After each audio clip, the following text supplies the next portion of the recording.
अस्सलाम वालेकुम स्टूडेंट्स। हमने अपने पिछले वीडियो लेक्चर में 8 क्लास की इंग्लिश जो कि नया सिलेबस है सिंगल नेशनल करिकुलम, उसके first chapter tolerance of the रसूलुल्लाह सल्लल्लाहु अलैहि वसल्लम की ट्रांसलेशन और मीनिंग को सीखा था। आज हम इसी लेसन के कंप्लीट एक्सरसाइज को सॉल्व करने जा रहे हैं। आपने इस वीडियो को एंड तक ज़रूर देखना है। तो फर्स्ट ऑफ़ ऑल देखते हैं क्या आता है। एक्सरसाइज में फ़र्स्ट ऑफ़ ऑल है ओरल कम्युनिकेशन स्किल्स, ज़बानी कलाम की महारतें, यानी जो हम एक दूसरे से गुफ्तगू करते हैं, कम्युनिकेट करते हैं, बातचीत करते हैं, उसकी जो महारतें हैं वो हम सीखने जा रहे हैं कि किस तरह हमने बोलना होता है, किस तरह दो लोगों के दरमियान बातचीत होती है। और इसको हम इंग्लिश में डायलॉग कहते हैं, उर्दू में हम मकालमा बोलते हैं, या दो लोगों के दरमियान होने वाली बातचीत होती है। Aslam and Imran are fighting, Aslam और इमरान लड़ रहे हैं। Asgar tries to resolve, Asgar हल करने की कोशिश करता है द इशू, मसला, असगर उस मसले को हल करने की कोशिश करता है। फर्स्ट असगर क्या कहता है? असगर कहता है why are you fighting with Imran, आप इमरान के साथ क्यों लड़ रहे हैं? असलम को बोलता है, और असलम क्या बोलता है? He has taken my pen, वो मेरा पेन ले चुका है या उसने मेरा पेन लिया था। He is not giving it back to me now, अब वो मुझे वापस नहीं कर रहा। एंड सेइंग इट्स लॉस्ट, और कह रहा है या कहता है कि वो गुम हो गया है।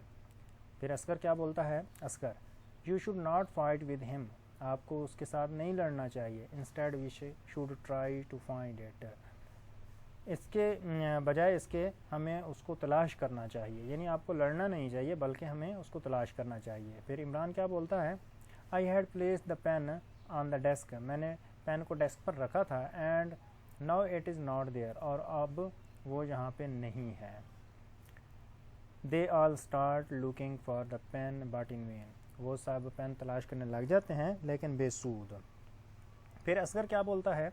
He has not lost your pen intentionally, वो जानबूझकर तुम्हारा पेन नहीं खो चुका, नहीं गुम कर चुका।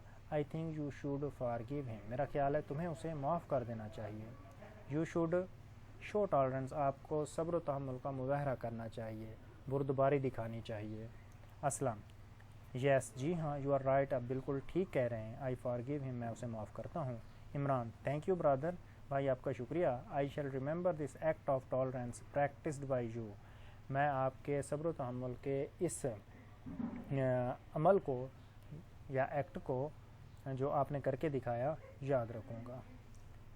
तो ये था हमारा एक छोटा सा डायलॉग, ये दो लोगों के दरमियान होने वाली गुफ्तगू थी। आगे हम देखते हैं क्या है। एक्टिविटी, एक्टिविटी सरगर्मी होती है। Role play a situation in which two students fight for something and the third student resolves their conflict, advising them to show tolerance. एक आपने सूरत हाल में रोल प्ले करना है, यानी एक किरदार अदा करना है जिसमें दो तालिब इल्म किसी मसले पर आपस में लड़ रहे हों और तीसरा तालिब इल्म उस मसले को आके हल करता है और उन्हें नसीहत करता है कि सब्र तहम्मुल का मुज़ाहरा करें। तो ये एक्टिविटी करनी है, मतलब दो स्टूडेंट हों, वो आपस में लड़ रहे हों और तीसरा आके उनको फ़ैसला करे। फ़ैसले से मुराद उनको सब्र तहम्मुल सिखाए। नेक्स्ट है रीडिंग स्किल्स, पढ़ने की महारतें। अब पढ़ने की महारतें हम देखते हैं क्या है। रीडिंग फॉर अंडरस्टैंडिंग, समझने के लिए पढ़ना। अच्छा, इससे पहले हम रिमेंबर को पढ़ लेते हैं कि रिमेंबर में क्या है। रिमेंबर याद रखिए, the meaning of new or unfamiliar words, नए लफ्ज़ों के मतलब या जो लफ्ज़ मतलब आपकी पहचान से दूर हैं, ठीक है, जिनको आप नहीं पहचान सकते। Words guessed with the help of hints, जो कि दिए गए इशारों की मदद से अंदाज़ा लगाए जाते हैं। Found with in a paragraph, एक किसी पैराग्राफ में। आर कॉल्ड कंटेक्चुअल मीनिंग, तो उन्हें हम कंटेक्चुअल मीनिंग कहते हैं या सियाक व सबाक कहते हैं। इसकी मिसाल ये है कि आप कोई पैराग्राफ पढ़ रहे हैं, उस पैराग्राफ के अंदर कोई ऐसा सेंटेंस आता है, उस सेंटेंस में कोई एक वर्ड जिसका मीनिंग आपको ना आता हो, फिर आप क्या करते हैं, उसके आगे और पीछे वाले सेंटेंसेस को आप पढ़ते हैं। पढ़ने से आपको फिर अंदाज़ा हो जाता है कि इस लफ्ज़ का ये मतलब होगा। आपको नहीं आता, लेकिन आगे पीछे पढ़ने से आपने अंदाज़ा कर लिया कि इस लफ्ज़ का मतलब ये हो सकता है, तो उसको इंग्लिश में हम कहते हैं कंटेक्चुअल मीनिंग और उर्दू में हम कहते हैं सियाक व सबाक। अब देखते हैं right the contextual meaning of the words highlighted in the text. Text में जिन लफ्ज़ों को हाईलाइट किया गया है उनके कंटेक्चुअल मीनिंग लिखने हैं, यानी कंटेक्चुअल से क्या मुराद है, अंदाज़ा लगा के लिखने हैं। Compare the contextual meaning of the words with the given dictionary meaning. उन कंटेक्चुअल मीनिंग को डिक्शनरी मीनिंग के साथ मवाजना करना है। Use the highlighted words of the text in sentences of your own. इन लफ्ज़ों को फिर अपने ही सेंटेंसेस में यूज़ करना है। अब हम पीछे अपने लेसन की तरफ जाते हैं, उनमें उस लेसन में देखते हैं कि कौन से हाईलाइटेड वर्ड थे। स्टार्ट से हम देखते हैं, यहाँ से हमारा लेसन स्टार्ट हो रहा है। इसमें कोई हाईलाइटेड वर्ड नहीं है। हाँ जी, इसमें है रिवेंज। रिवेंज का क्या मतलब होता है, इंतकाम लेना या बदला लेना। ठीक है, ये तो हो गया इसका उर्दू में मीनिंग, लेकिन इंग्लिश में हम इसको कह सकते हैं डेलिब्रेट पनिशमेंट और injury in return of something bad happen. ठीक है, तो उसके बाद अगले वर्ड को देखते हैं। अगला वर्ड है कॉन्केस्ट। ये हाईलाइटेड है। कॉन्केस्ट का क्या मतलब होता है, फतह करना, विक्ट्री, जीत जाना। ठीक है, तो इसका ये मतलब हो गया। नेक्स्ट हम देखते हैं एमनेस्टी। एमनेस्टी होती है खुली माफ़ी, सब के लिए जो आम माफ़ी का ऐलान हो वो एमनेस्टी होता है। तो इसके लिए हम वर्ड यूज़ कर सकते हैं फॉरगिवनेस, या डिक्शनरी मीनिंग में an official statement of paradigm to all. ठीक है, ये हाईलाइटेड वर्ड थे। उसके बाद आगे देखते हैं, हाईलाइटेड वर्ड इधर आ गया है ट्रबल्ड। ट्रबल्ड का मतलब होता है मुसीबत, तकलीफ़। ठीक है, तो इसके लिए हम प्रॉब्लम वर्ड यूज़ कर सकते हैं। और नेक्स्ट हम देखते हैं, नेक्स्ट है कस्टम। कस्टम होता है रिवाज। तो रिवाज के लिए हम दूसरी इंग्लिश ट्रेडिशन यूज़ कर सकते हैं। और नेक्स्ट है फॉरबिडन। फॉरबिडन का मतलब होता है ममनू होना, मना कर देना। तो इसके लिए हम वर्ड यूज़ कर सकते हैं प्रोहिबिटेड, नॉट अलाउड जो चीज़ हो। उसके बाद नेक्स्ट हम देखते हैं ऑब्जेक्टेड, इतराज़ करना। तो इसके लिए हम क्वेश्चन वर्ड यूज़ कर सकते हैं, सवाल उठाना। ठीक है, तो नेक्स्ट देखते हैं क्या है। हाँ, अब इन वर्ड्स को हम अपने सेंटेंसेस में भी यूज़ करेंगे। तो फर्स्ट वर्ड था रिवेंज। कंफर्म कर लेते हैं कि फर्स्ट वर्ड रिवेंज, और अगला कॉन्केस्ट, और फिर है एमनेस्टी। ये 3 वर्ड हैं, तो इनके हम पहले सेंटेंसेस बना लेते हैं।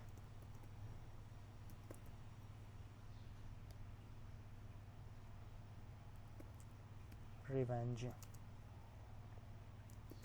we should not take revenge upon anyone। ठीक हो गया। थोड़ा सा इसका साइज़ हम बढ़ा लेते हैं ताकि आसानी से पढ़ा जा सके। और नेक्स्ट देखते हैं, नेक्स्ट वर्ड था हमारे पास कॉन्केस्ट। कॉन्केस्ट के लिए हम रसूलुल्लाह forgave everyone on conquest of मक्का। और थर्ड वर्ड हमारे पास था amnesty.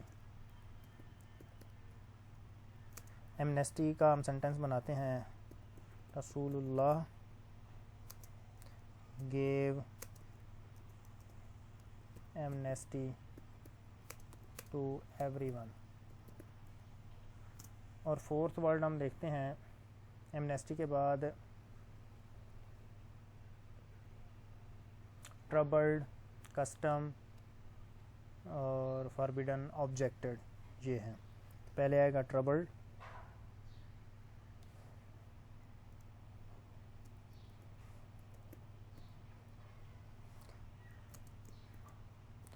Fatima is troubled by Amna's behavior।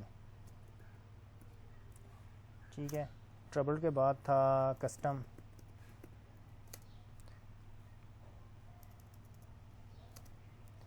Custom, we must follow customs of our elders, हमें अपने बड़ों के रिवाज की पैरवी करनी चाहिए। और नेक्स्ट कस्टम के बाद है forbidden.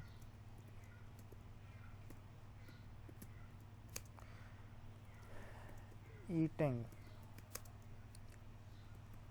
pork is forbidden in Islam.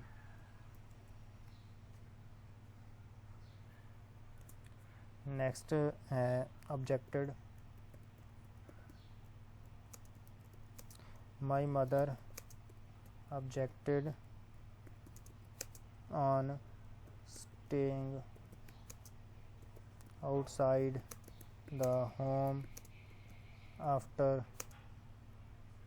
10 PM, कि मेरी माँ रात 10 बजे के बाद बाहर क़याम करने से एतराज़ करती है, मना करती है, सवाल उठाती है। तो ये हमारे सेंटेंसेस हो गए।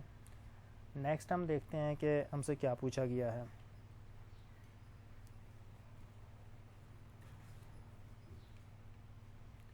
सेंटेंसेस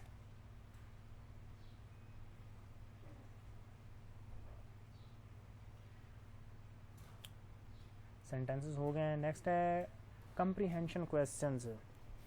कंप्रीहेंशन तफहीमी सवालात होते हैं, यानी कोई आप पैराग्राफ पढ़ते हैं, पैराग्राफ से फिर पैराग्राफ पढ़ने के बाद आपसे क्वेश्चन पूछे जाते हैं, उन क्वेश्चन के आंसर आपने उसी पैराग्राफ में से देने होते हैं। तो फर्स्ट क्वेश्चन है what do you mean by tolerance. आपने लेसन कंप्लीट पढ़ा हुआ है तो आपको बार बार पैराग्राफ पढ़ने की ज़रूरत नहीं है। तो what do you mean by tolerance, बुर्दबारी से आप क्या मुराद लेते हैं, या सब्र तहम्मुल से आप क्या मुराद लेते हैं। तो आपने लेसन पढ़ा हुआ है, उसके अकॉर्डिंग हम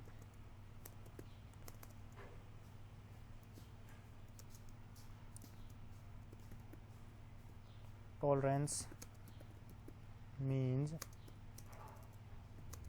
टू बेयर पेन और hardships with patience. It also means to bear things you do not like. यही था ना कि tolerance means to bear pain or hardship with patience. It also means to bear things you do not like. Next है, next question को देखते हैं क्या पूछा गया है। नेक्स्ट क्वेश्चन पूछा गया है give an example of tolerance from the life of रसूलुल्लाह खातमुन नबीयीन सल्लल्लाहु अलैहि वसल्लम। रसूलुल्लाह खातमुन नबीयीन सल्लल्लाहु अलैहि वसल्लम की ज़िंदगी से सब्र तहम्मुल की एक मिसाल देनी है। आपने काफ़ी सारी मिसालें पढ़ी हैं, तो उनमें से कोई एक आप लिख सकते हैं जो आपकी मर्ज़ी हो। मैं लिख देता हूँ द रसूलुल्लाह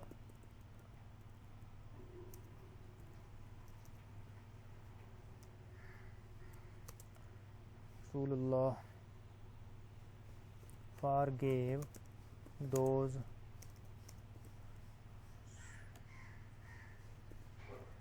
who murdered his cousin Ibn Rabia, कि रसूलुल्लाह सल्लल्लाहु अलैहि वसल्लम ने उनको भी माफ़ कर दिया जिन्होंने उनके कज़न इब्न रबिया का कत्ल किया था। नेक्स्ट क्वेश्चन को देखते हैं। हाउ डिड रसूलुल्लाह सल्लल्लाहु अलैहि वसल्लम respond to the ill treatment of the people of Taif. रसूलुल्लाह सल्लल्लाहु अलैहि वसल्लम ने तैफ के लोगों के बुरे सलूक का कैसे जवाब दिया। तो उन्होंने माफ़ी कर दिया था। तो हम इसका आंसर लिखते हैं द रसूलुल्लाह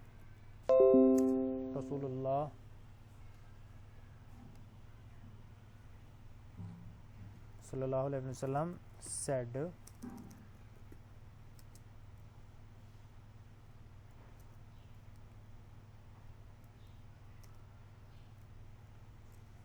no, but I hope that Allah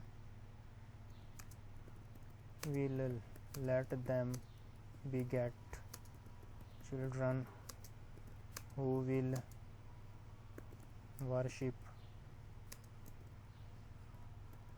Allah alone and will worship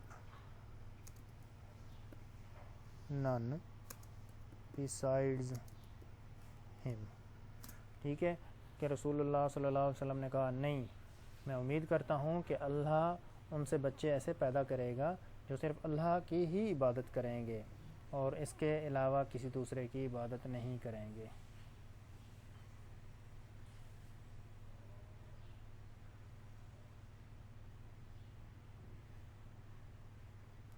ठीक है, नेक्स्ट क्वेश्चन को देखते हैं।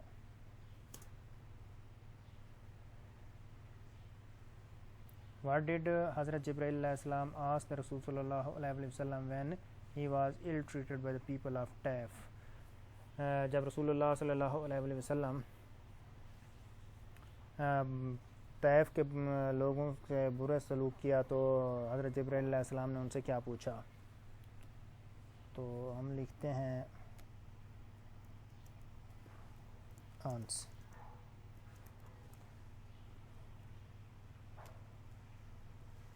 हज़रत जिब्राइल asked the Rasulullah sallallahu alaihi wasallam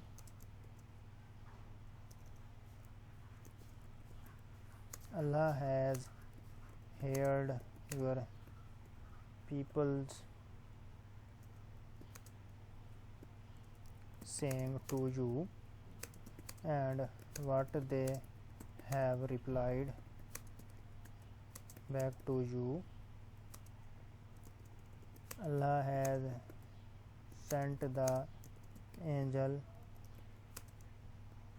of the mountains to you so that you may order him to do whatever you wish to these people. हज़रत जिब्रील अलैहिस्सलाम ने रसूलुल्लाह सल्लल्लाहु अलैहि वसल्लम से कहा, अल्लाह आपके लोगों की बातें सुन चुका है जो उन्होंने आपको जवाब दिया और अल्लाह ने तुम्हारे पास पहाड़ों का फरिश्ता भेजा ताकि तुम उसे आर्डर दे सको, हुक्म दे सको जो तुम उन लोगों के साथ करना चाहते हो, जो तुम ख्वाहिश रखते हो। ठीक हो गया। नेक्स्ट देखते हैं।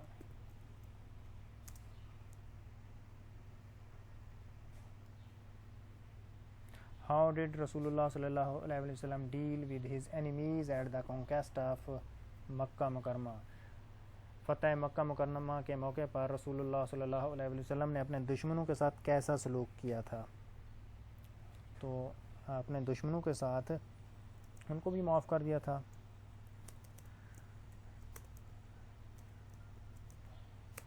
Abu Sufiyan was the worst enemy of Islam before he became a Muslim.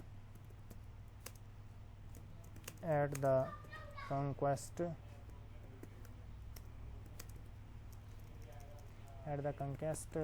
of Makkah Mukarramah, the Rasul sallallahu alaihi wasallam not only forgave him but also honored him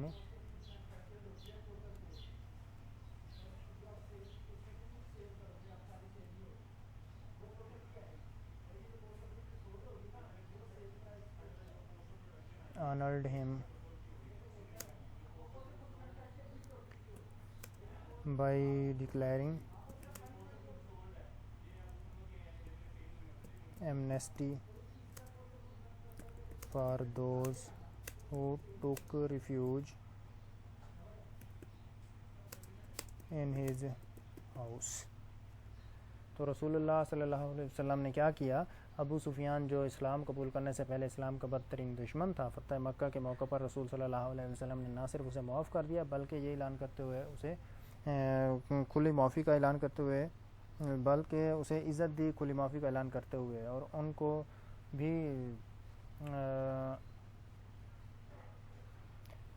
उनको भी माफ़ कर दिया जिन्होंने आपके घर में पनाह ली।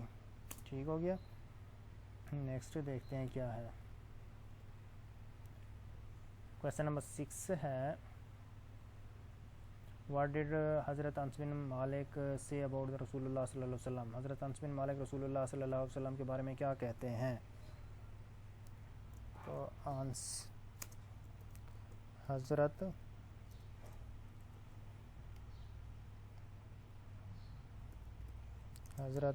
अनस बिन मालिक said, I served the Rasul of Allah for 10 years by Allah. He sallallahu alaihi wasallam never objected to anything I said or did. ठीक हो गया। नेक्स्ट क्वेश्चन को देखते हैं। लास्ट क्वेश्चन है, व्हाट डिड रसूलुल्लाह सल्लल्लाहु अलैहि वसल्लम say about revenge in his last address. बदला लेने के बारे में या इंतकाम लेने के बारे में रसूलुल्लाह सल्लल्लाहु अलैहि वसल्लम ने अपने आखिरी खुतबा में क्या फरमाया था। इसका आंसर हम लिखते हैं, in his last address the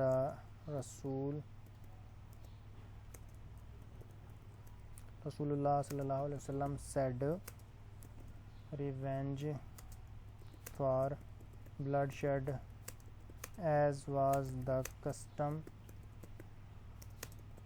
in the days of ignorance before Islam, is forbidden.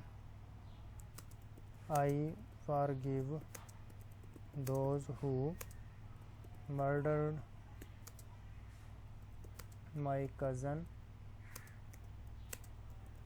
Ibn Rabia। ठीक है, तो ये रसूलुल्लाह सल्लल्लाहु अलैहि वसल्लम ने अपने आखिरी खुतबा में कहा था। नेक्स्ट क्वेश्चन हमारे कंप्लीट हो गए हैं। अब आगे देखते हैं। आगे है, fill in the blanks with suitable words from the text. Text जो आपने रीड किया है पूरे लेसन का, उसमें से आपने इन सवालों के जवाब देने हैं। Sorry, fill in the blank, इनको फिल करना है। Dash means to bear pain और हार्डशिप्स विद पेशेंस। क्या होता है? Tolerance means to bear pain और हार्डशिप्स विद पेशेंस। यहाँ पे टॉलरेंस आएगा। द रसूलुल्लाह सल्लल्लाहु अलैहि वसल्लम इज़ मॉडल ऑफ टॉलरेंस आएगा। हज़रत आयशा रज़ियल्लाहु ताला अन्हा सेड दैट द रसूलुल्लाह सल्लल्लाहु अलैहि वसल्लम never took revenge upon anyone. जहाँ पे रिवेंज आएगा। द रसूलुल्लाह सल्लल्लाहु अलैहि वसल्लम वेंट टू टैफ टू प्रीच इस्लाम। यहाँ पे टैफ आएगा। In his last address the रसूलुल्लाह सल्लल्लाहु अलैहि वसल्लम said, dash for bloodshed is forbidden.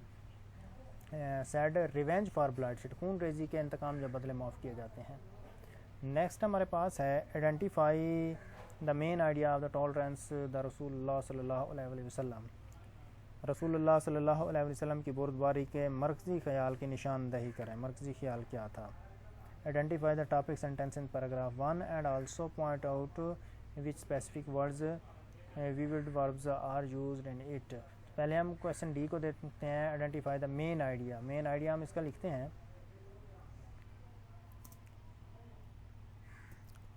Main idea of tolerance of the रसूलुल्लाह।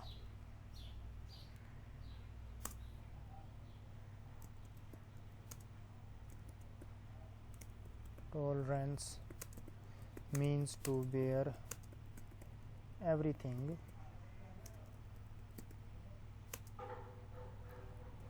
in his whole life.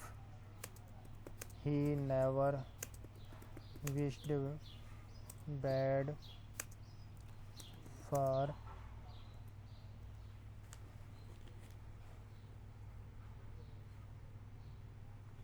anyone and never took revenge upon anyone. He even forgave everyone who harmed him in any way. He only prayed for the people. He was served by Hazrat Anas bin Malik for 10 years and Hazrat Anas bin Malik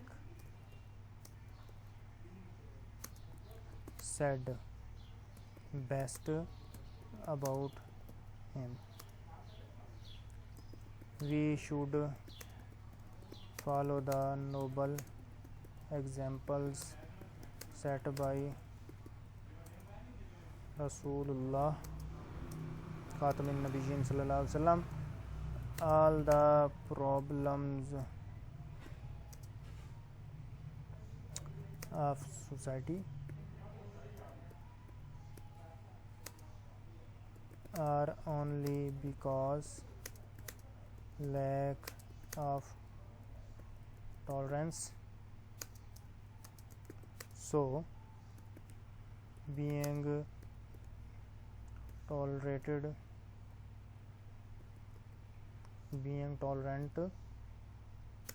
is the best way to cure the problem. ठीक हो गया. Next देखते हैं next क्या पूछा गया हमसे. Identify the topic sentence in paragraph 1 and also point out which specific words vivid verbs are used in it. तो टॉपिक सेंटेंस मोस्टली किसी भी पैराग्राफ का फर्स्ट सेंटेंस होता है. तो इसका फर्स्ट जो सेंटेंस था वो था tolerance means to bear pain और हार्डशिप विद पेशेंस. ठीक है, तो टॉपिक सेंटेंस हम लिख लेते हैं.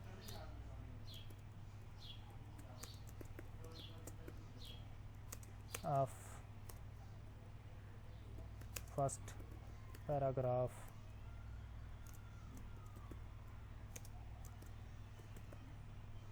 tolerance means to bear pain or hardships with patience. ठीक है, उसके बाद vivid words का हमें कहा गया था, वो हम लिखते हैं specific words या vivid words जो होते हैं bear, take, displaying,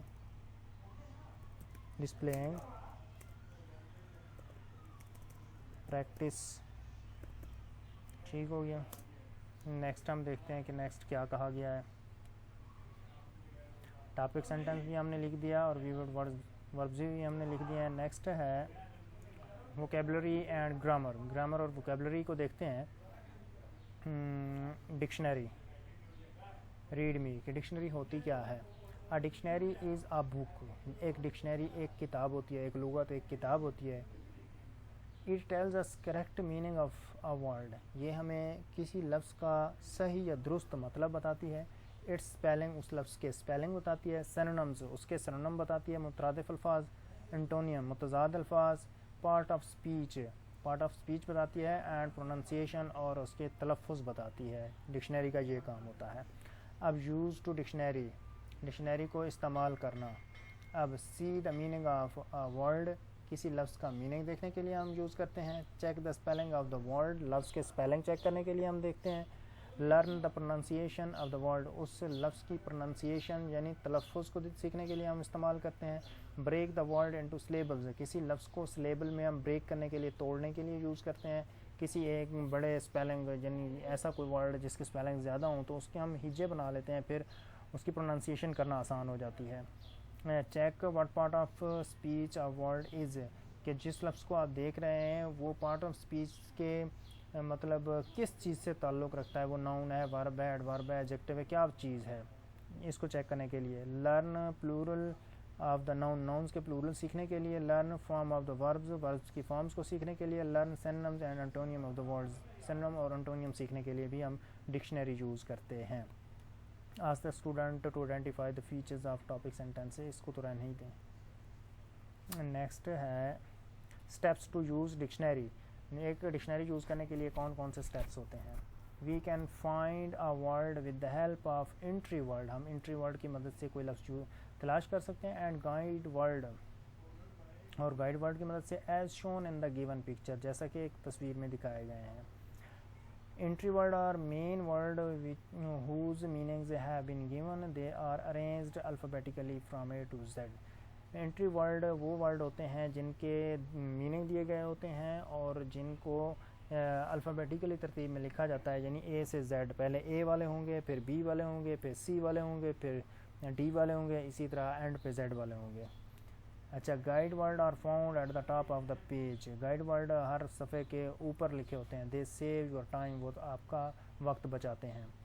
अब समझने की कोशिश करें कि जब हम डिक्शनरी यूज़ करते हैं तो उसका क्या तरीक़ाकार होता है। डिक्शनरी के अंदर क्योंकि वर्ड अल्फ़ाबेटिकली लिखे होते हैं और हर सफ़े के ऊपर गाइड वर्ड दिए जाते हैं। मिसाल के तौर पर अगर हम जी वाले वर्ड्स देख रहे हैं तो 2-4 लफ्ज़ हर सफ़े के ऊपर जी वाले होंगे, अगला सफ़ा आप खोलेंगे तो एच वाले होंगे, फिर अगला खोलेंगे तो आई वाले होंगे।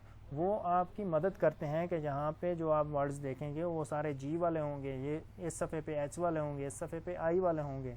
तो इस तरह आप आसानी से उस सफ़े पर पहुँच सकते हैं जो वर्ड आप देखना चाहते हैं। जब आप उस पर पहुँच जाएंगे फिर एक आधा सफ़ा आगे पीछे करके आप देखेंगे तो वो आपको वर्ड मिल जाएगा। जैसे ये काउंटर है, ठीक है, गाइड वर्ड, अब देखें काउंटर एक गाइड वर्ड है, सफ़े के ऊपर लिखा गया है, ठीक है।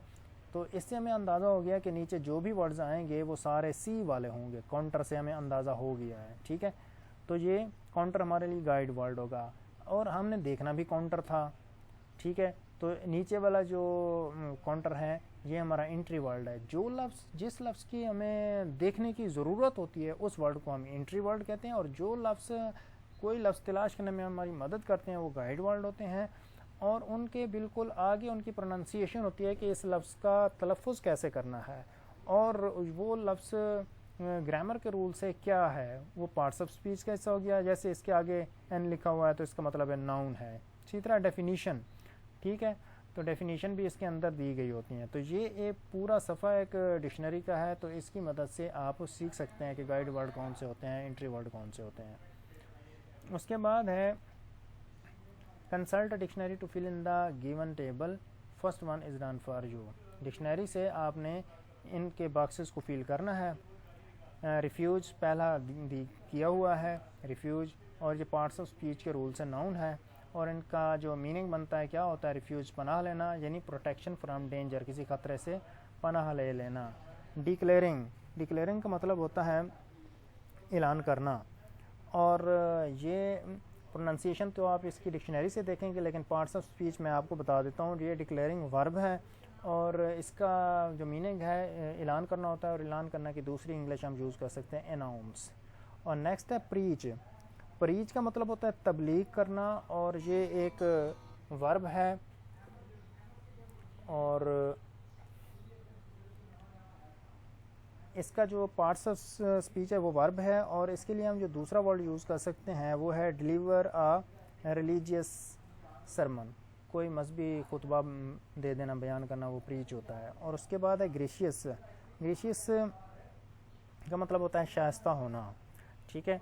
तो ये ग्रामर के रूल से एडजेक्टिव बनेगा, और इसका जो मीनिंग है वो आप पोलाइट, शाइस्ता, ये आप यूज़ कर सकते हैं। नेक्स्ट है डेट्रीरेशंस। डेट्रीरेशन ये एक नाउन है, ठीक है। उसके बाद इसका मतलब क्या होता है, बिगाड़ होना, तो इसकी मीनिंग आप दूसरा डिक्लाइन, मुस्तरद कर देना, ये आप यूज़ कर सकते हैं। उसके बाद है कन्फ्लिक्ट। कन्फ्लिक्ट का मतलब होता है तसादुम, लड़ाई झगड़ा, ठीक है, तो ये ग्रामर के रूल से नाउन बनता है और मीनिंग के हिसाब से इसको आप क्विरल कह सकते हैं। नेक्स्ट है मैनस।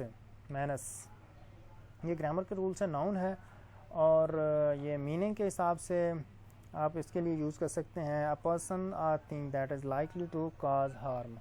ठीक हो गया। उसके बाद आगे हम देखते हैं क्या पूछा गया हमसे, मल्टी सिलेबल वर्ड के एक से ज़्यादा सिलेबल्स वाले लफ्ज़। रीड मी को देखते हैं। Multi syllable word are the words that have more than one syllable. वो वाले वर्ड जिनके सिलेबल एक से ज़्यादा हों वो होते हैं मल्टी सिलेबल वर्ड। उसके बाद remember, a syllable is a word और a part of word that has only one vowel sound, for examples amnesty. अब देखें, जब आप सिलेबल बनाने लग जाते हैं तो कैसे बनाने हैं, दिया गया वर्ड उसको आपने स्लो करके बोलना है। ठीक है, जितने उसके अंदर वावल साउंड्स आएंगी उतने ही उसके आपने हिस्से बना लेने हैं। हर वावल साउंड पे उसका हिस्सा बना देना है। अब याद रखना है कि वावल साउंड और चीज़ होती है और वावल वर्ड्स और चीज़ होती है। वावल वर्ड्स में हरगिज़ नहीं बोल रहा, मैं बोल रहा हूँ वावल साउंड्स। वावल साउंड्स कौन सी होती हैं, अलिफ अलिफ मादा या एन की आवाज़, यानी जितनी दफ़ा ये आवाज़ें निकलेंगी किसी भी वर्ड के अंदर उतने ही उसके अपने हिस्से बना लेने हैं। ठीक है, तो आगे हम देखते हैं, read the following multi syllable words. जैसे ये है ओकेजन, इसमें देखें तो ये 3 इसके पार्ट्स उसने बनाए हैं। इसी तरह टॉलरेंस है, मिस अंडरस्टैंडिंग, स्लो करके बोल के देखना है, इग्नोरेंस, फॉर बिडन, डेटरेशंस। तो इस तरह आप इनके सिलेबल बना सकते हैं। Read the following words and write them according to the syllabic divisions. इनके सिलेबल आपने बनाने हैं। मैं आपको बस इनकी तादाद बता दूंगा कि इसके इतने सिलेबल बनते हैं और इसके इतने सिलेबल बनते हैं। फर्स्ट वर्ड है हेलीकॉप्टर, तो इसके बनेंगे 3। एल के बाद आई है, आई के बाद आप मतलब डैश लगाएंगे या इसको हिस्सा बनाएंगे, COP तक फिर और बन जाएगा, TER का और बन जाएगा। इसी तरह पपीज़ है, तो PUPP के बाद आप डैश लगाएं या वक्फा दें और IES इसको अलग कर देंगे, ये 2 बन जाएंगे। इसी तरह है मार्केट, तो MAR तक एक बन जाएगा, KET दूसरा बन जाएगा। और है फोटोग्राफर, PHO फो, ठीक है, एक बन जाएगा, TOG दूसरा बन जाएगा, उसके बाद RAPH ये तीसरा बन जाएगा और ER ये अलग हो जाएगा। तो इस तरह ये फोटोग्राफर। और इसी तरह पेशेंस है, तो इसका बनाएंगे PA अलग होगा, TINCE। अब इसके अंदर देखें तो वावल लेटर्स ज़्यादा हैं लेकिन वावल साउंड सिर्फ 2 निकल रही हैं, इसीलिए हमने इसके 2 हिस्से बनाए। इसी तरह अब एक्सीलेंट, एक्सीलेंट, तो इसके 3 बन रहे हैं। EX के बाद आप डैश लगाएंगे और CEL एक और डैश लगाएंगे, LENT एक और डैश। ठीक है, तो इस तरह एक्सीलेंट के 3 बन गए। अब देखते हैं आगे क्या है, प्रीफिक्सेस एंड सुफिक्सेस। उर्दू में जिनको हम साबके और लहके बोलते हैं, प्रीफिक्स साबके होते हैं और सुफिक्स लहके होते हैं। प्री का मतलब पहले होता है, यानी किसी लफ्ज़ से पहले आप कोई ऐसे स्पेलिंग लगाएं कि उनके मीनिंग चेंज हो जाएं। ठीक है, तो जैसे ये है डिस और अग्री से पहले हमने लगाया डिस, तो ये डिस अग्री हो गया।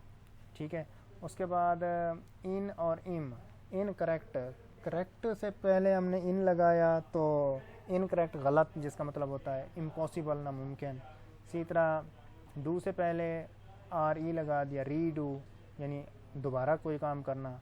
और इसी तरह अंडरस्टैंड से पहले मिस लगा दिया, मिस अंडरस्टैंड, गलत फहमी होना। इसी तरह इंटरेस्टिंग से पहले अन लगा दिया, अन इंटरेस्टिंग, गैर दिलचस्प होना। और वाटर से पहले अंडर लगा दिया तो अंडर वाटर। ठीक है, तो इस तरह ये प्रीफिक्स बन गए हैं। Read me, a prefix is a set of letters that is added to the beginning of a word to make a new word। Prefix क्या होता है, किसी लफ्ज़ से पहले हम लेटर्स का सेट लगाते हैं ताकि एक नया लफ्ज़ बनाया जा सके। सुफिक्स क्या होता है, उस लफ्ज़ के आगे हम लगाते हैं। Suffix is a set of letter that is added to the ending of a word to make a new word. नया लफ्ज़ बनाने के लिए किसी लफ्ज़ के आगे हम स्पेलिंग लगाते हैं। स्फिक्स, अब देखें ये लफ्ज़ दिए गए हैं, इनके आगे हम लफ्ज़ लगाएंगे तो नया लफ्ज़ बनेंगे।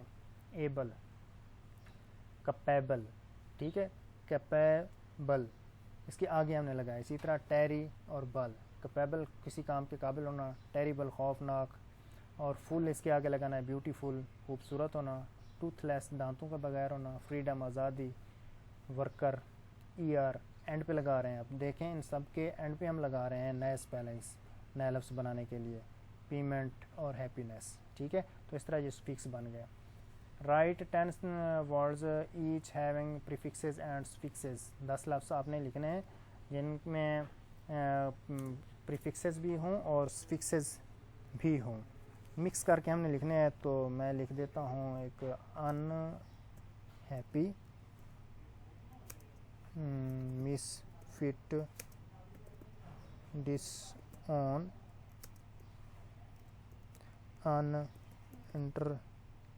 अनइंटेंशनल, और नेक्स्ट है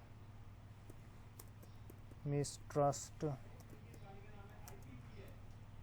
होपफुल, फेयरलेस, स्वीपर, स्वीपर के बाद सैडनेस और केयरफुल, ठीक हो गया। तो ये प्रीफिक्सेस और सफिक्सेस बन गए हैं।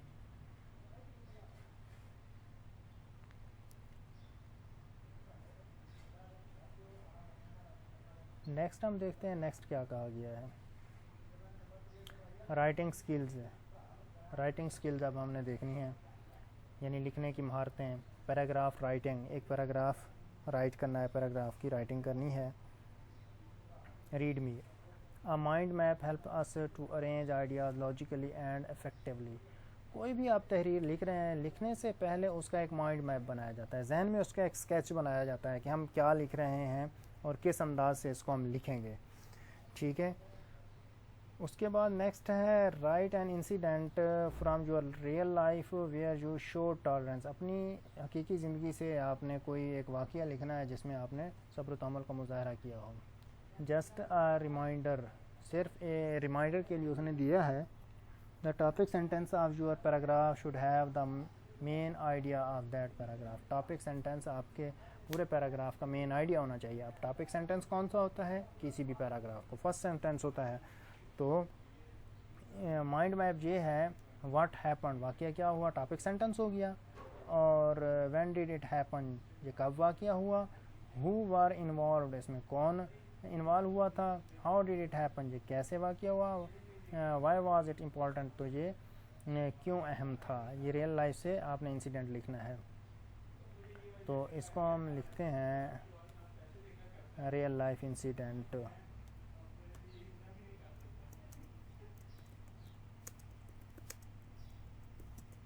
Incident,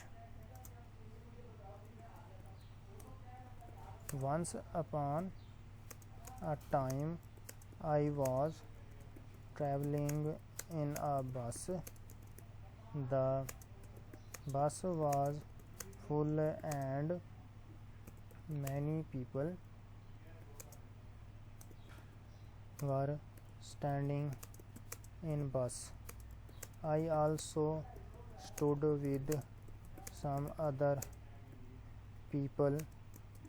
Bus was moving and suddenly driver broke the bus. Some people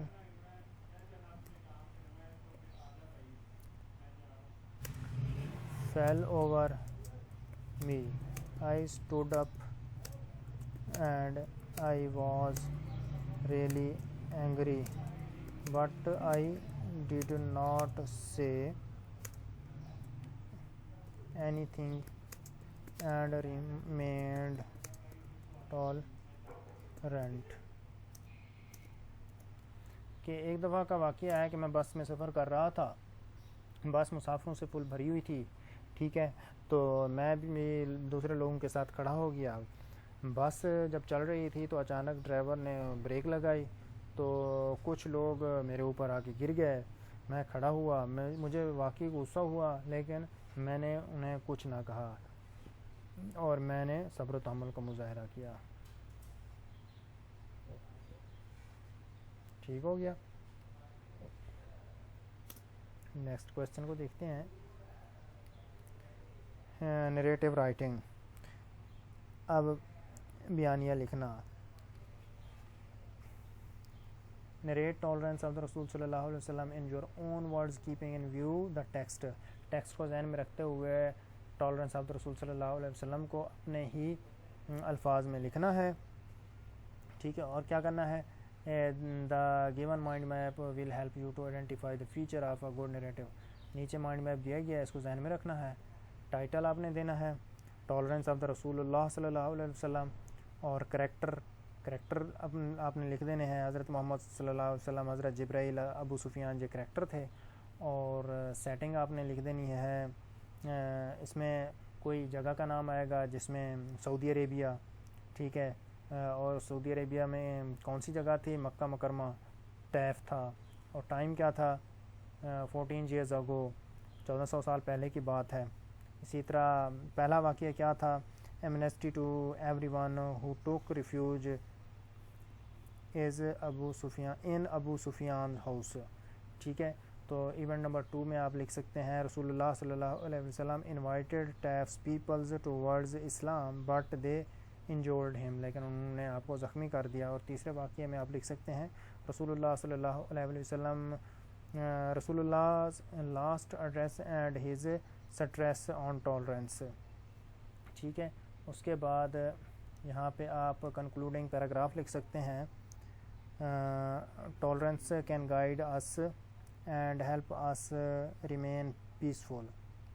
These are incidents where peoples could remain tolerant and peaceful. मेरे ख्याल में ये कंक्लूडिंग पैराग्राफ लिख लेना चाहिए हमें। बाकी चीज़ें तो आप ज़ुबानी याद कर लेंगे, लेकिन ये लिख लेना चाहिए concluding paragraph.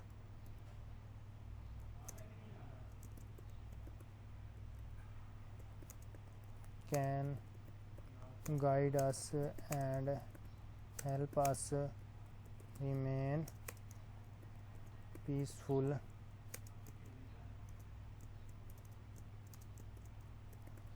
Therefore, there are incidents where people could remain tolerant and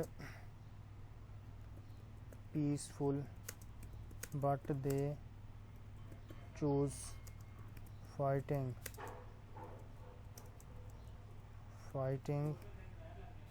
not only disturbs your peace of mind but also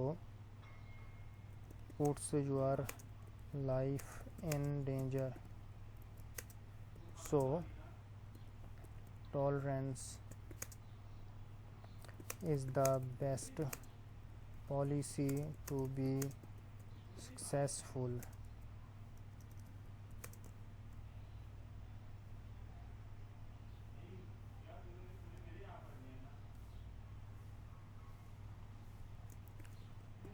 Rasulullah's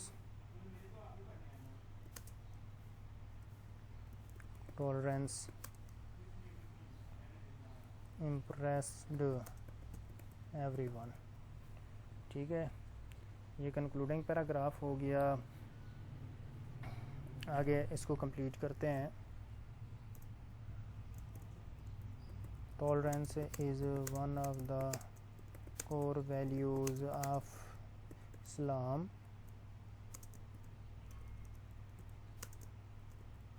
Rasulullah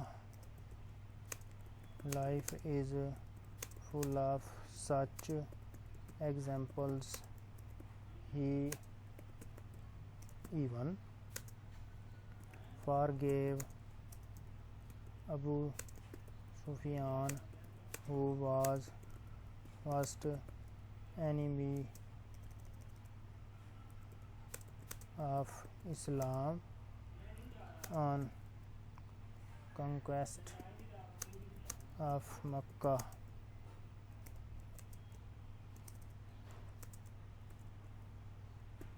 Rasulullah invited people of Taif to embrace Islam,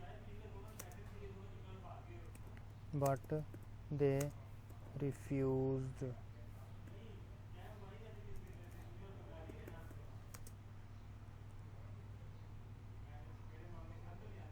And threw stones at him. He also forgave them and dealt situation with tolerance. ठीक हो गया, तो बस इतना ही काफ़ी है। उसके बाद आगे देखते हैं हम क्या है। Proof reading and editings, peer review. Punctuation is used correctly. Proofreading and edit the written work for the following point. Punctuation is used correctly. Yes. Tick लगा देना है. Spelling of the word are used correctly. Yes. Tick लगा देना है. The sentence structure is used correctly. Yes. The topic sentence reflects the main idea of the paragraph. Yes. The idea are arranged logically and effectively. Yes. तो ये सब ठीक आएंगे। उसके बाद है friend fill your exit card at the end of the unit. इस unit के एंड पे आपने क्या करना है, अपना एग्जिट कार्ड फिल कर के देना है। आई हैव लर्नड दैट, क्या सीखा है, one should bear things with patience. और I still need help with, आगे क्या लिखना है, वोकेबलरी वर्ड एंड प्रोनाउंसिएशंस। और रेटिंग माई अंडरस्टैंडिंग, इसको आपने गुड कर देना है पहले पे। तो इस तरह ये आपके फ़र्स्ट लेसन की एक्सरसाइज कंप्लीट हो गई है। मैं उम्मीद करता हूँ कि आज का लेक्चर आपके लिए बहुत ही हेल्पफुल होगा। इस वीडियो को लाइक कीजिए और चैनल को ज़रूर सब्सक्राइब कीजिए और इस वीडियो को अपने दोस्तों के साथ भी ज़रूर शेयर कीजिए। इंशाल्लाह अगली वीडियो में मिलते हैं। Thank you so much. अल्लाह हाफिज़।